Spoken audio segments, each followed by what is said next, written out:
until like a day or two ago, and then Joey said what he told all you guys, just what is something that I want to hear, and so that is also what I will be sharing with you guys. A lot of times I struggle with being able to hear and understand what God's calling is for me. God's main call is pretty cool.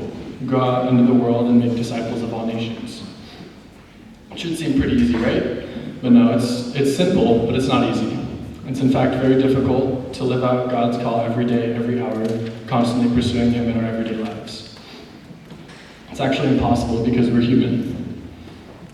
God has different callings for all of us individually that we will answer every day.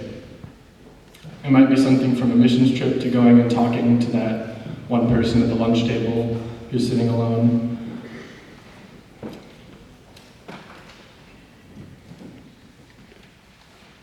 Probably the greatest challenge we face as humans is not only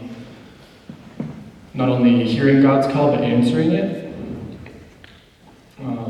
And what is God calling me to do right now?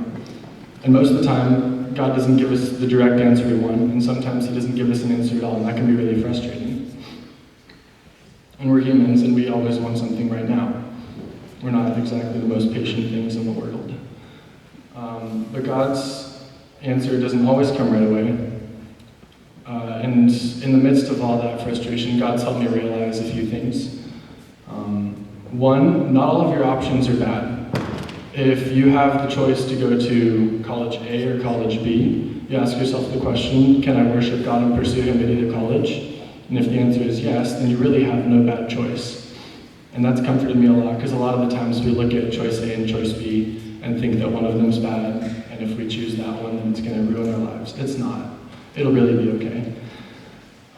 The second thing is that God often requires us to take initiative in a relationship. Just like a regular relationship, it's not one-sided. It's not God always coming to us. A lot of times we have to go out and go to God. He requires us to make the first move. And a lot of times doing that can be really uncomfortable.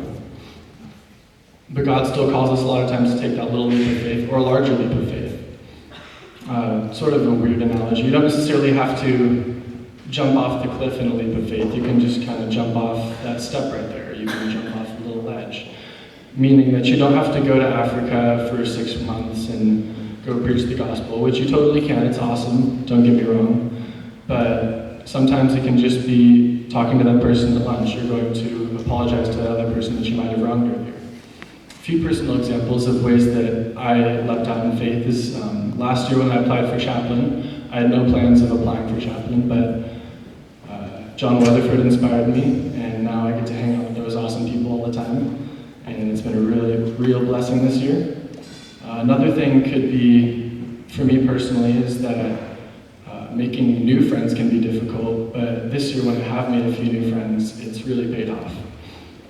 Another thing that we can all do that's really simple is just simply setting down your phone for half an hour in the day and taking time to be with God. That can help your relationship a lot. And one of the larger callings for me recently has been going on a missions trip to Ukraine in the fall. And all of those things weren't necessarily things that God told me to do individually, but they were things that I felt compelled to do that would lead me out of my comfort zone. And I don't know how all of them are going to pay off, but I do know that the result eventually, good or bad, will be a stronger relationship. So my challenge to you guys is today and throughout the week and throughout the rest of the school year, look at the choices that make you uncomfortable, analyze them, and you might not hear God's direct calling, but take that leap of faith and it will definitely pay off. And now I'm going to invite up Juliana, our last chaplain.